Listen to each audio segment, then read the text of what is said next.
Welcome to my ecology video. Here we have the lovely fantail, also known as a pea waka waka. This is a small energetic bird known for its distinctive fan-shaped tail, measuring about 16 centimeters in length. It has a small body, long tail, typically grey or brown with white eyebrows and underparts. Tails are widely distributed across New Zealand, including the North Island, South Island and Stewart Island. They thrive in a range of habitats, from native and exotic forests to gardens and parks. These birds prefer environments rich in insect life, their main food source, and tend to inhabit areas with moderate temperatures and dense vegetation for cover. Fantails are easily identified by their chattering, high-pitched calls, and are thought to be friendly, curious birds, flying right up to humans, when in reality they're actually just using us for the insects that we stir up when we walk. Fake friends. They also exhibit a unique flight pattern involving quick, darting movements and constant tail fanning. Fantails breeds from August to March, often raising 2 or more broods per season. They build small cup-shaped nests in trees or shrubs using things such as moss, bark or spider webs. According to the New Zealand Threat Classification System, the fantail is classified as not threatened, reflecting its stable population. However, threats do still exist, things such as stoats, cats and rats, as well as habitat loss from deforestation and urban development. Despite these challenges, the fantail remains one of New Zealand's most iconic and commonly seen native birds. The little blue penguin, also known as kokora in Māori, is the smallest species of penguin in the world, standing about 25 to 30 centimeters tall and weighing just over 1 kg. It has a small body with blue feathers on its back and head, white underparts and pinkish feet. What makes this penguin especially unique is its nocturnal behaviour. Little blue penguins come ashore under the cover of darkness to avoid predators. Blue penguins are found along much of New Zealand's coastline, including places like Timaru, really cool place, you should definitely go there and visit, Oamaru, Banks Peninsula and Wellington South Coast. Blue penguins prefer the more coastal environments where they can nest in burrows, crevices or under vegetation, often close to the sea. They feed mainly on small fish, squid and other marine creatures, diving to catch their prey. These penguins need cool, moist environments with soft soil or rocky areas for nesting and dense vegetation or man-made shelters to protect them during the day. They can be identified by their small size, distinctive blue/greyish feathers, and a barking or growling sound that they mostly make during the night or during breeding season. Blue penguins usually breed between July and February, laying eggs in nests built in burrows or sheltered areas. Both parents share incubation and chick feeding duties. According to the New Zealand Threat Classification System, the little blue penguin is currently classified at risk and declining due to its ongoing pressures on its population. The major threats are dogs, cats, stoats and ferrets, as well as things like habitat destruction, pollution, fishing nets and being hit by vehicles when crossing roads near nesting areas. Despite these threats, community conservation efforts and protective measures are helping support some local populations.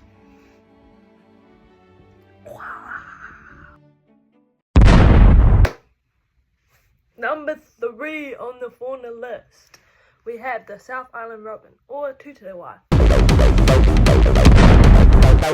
The South Island robin is a small bird that stands about 18 centimeters tall and has a slender build with long legs and a relatively upright posture. Its feathers are typically dark grey to black with a pale grey or yellowish white breast, depending on age and location. What makes the South Island robin particularly special is its fearless and curious nature, as it often hops close to humans in the forest, especially if they disturb leaf litter, which may expose insects for the birds to eat. So once again, fake friends, they're using us for the food. These robins are mainly found in native forests throughout the South Island, including regions such as Fiordland, Nelson, the West Coast, and parts of Canterbury and Otago. South Island robins prefer mature native forests, especially those with a dense understory and lots of moist soil that is rich in invertebrates, which is their primary food source. Their simple melodic calls and upright stance make them easy to identify. They can often be seen hopping on the ground rather than flying. Robins breed from September to February, nesting in tree holes or dense vegetation. They usually lay around 2 to 4 eggs and may raise multiple broods in one season, with both parents involved in feeding the chicks. According to the New Zealand Threat Classification System, the South Island robin is currently classified as at risk and declining. The main threats to the little robin are things such as rats, stoats, and cats, as well as habitat loss due to logging and land development. Fauna is done. This is a pepper tree. Also known as horapito, is a unique and ancient native plant in New Zealand, often referred to as the bush pepper, due to its hot, peppery tasting leaves. Typically grown as a shrub or small tree up to 3 meters tall, horapito has striking olive green leaves blotched with red, giving it a colourful appearance. Horapito is found throughout the North Island and the northern and western parts of the South Island, particularly in lowland to mountainous areas. The plant can be identified by its distinctive red speckled leaves, leathery texture, and a sharp peppery taste. Its small yellow-green flowers appear in spring, followed by dark red to black berries in summer and autumn, which are eaten by native birds that help disperse the seeds. According to the New Zealand Threat Classification System, horapito is currently listed as not threatened, as it is very widespread and has a very stable population. However, it is still vulnerable to threats such as possums and deer, habitat loss from deforestation, and competition from invasive plant species. Rimu, or Dacrydium cupressinum. This tree is a majestic native conifera. I don't know how to say that, but it basically just means that it grows like pine cones.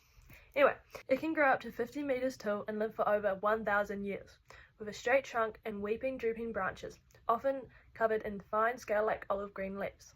It has reddish-brown bark, and although Rimu doesn't produce flowers, it forms small seed cones with red fruits that birds such as kakapo love to eat. Rimu can be found throughout New Zealand, including the North Island, South Island, and Stewart Island, typically in lowland mountainous forests.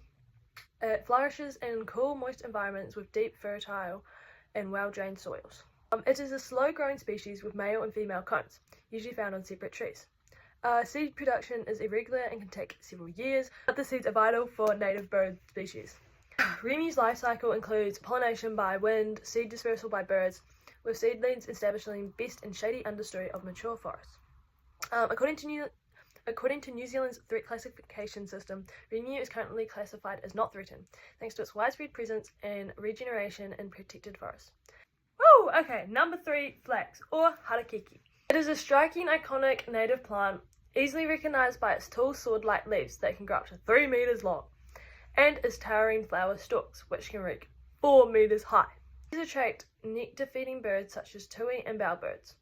What makes harakeke especially unique is its historical and cultural importance to Māori, who used it for things such as weaving, rope making, and traditional medicine. Harakeke is found throughout New Zealand, from coastal areas to alpine regions, thriving in wetlands, along riverbanks, and even in urban gardens. It prefers moist, fertile soils and full sunlight, but is highly adaptive to a range of conditions, making it one of the most resilient native plants. It provides a valuable habitat and food for native birds, insects, and lizards. Harakeke is very easy to identify, as it has long, stiff leaves, spiky flower stalks, and a sweet, nectar-rich flowers that bloom from late spring to summer. The plant produces both sexually through seed pods that develop after flowering and through vegetation. This is done by producing offshoots or fans from its base. New Zealand flax is currently listed as not threatened thanks to its widespread and ability to grow in various conditions. However, threats include habitat loss, grazing by livestock, competition from invasive weeds, and a spread of fungal diseases. Boom! Thank you for watching.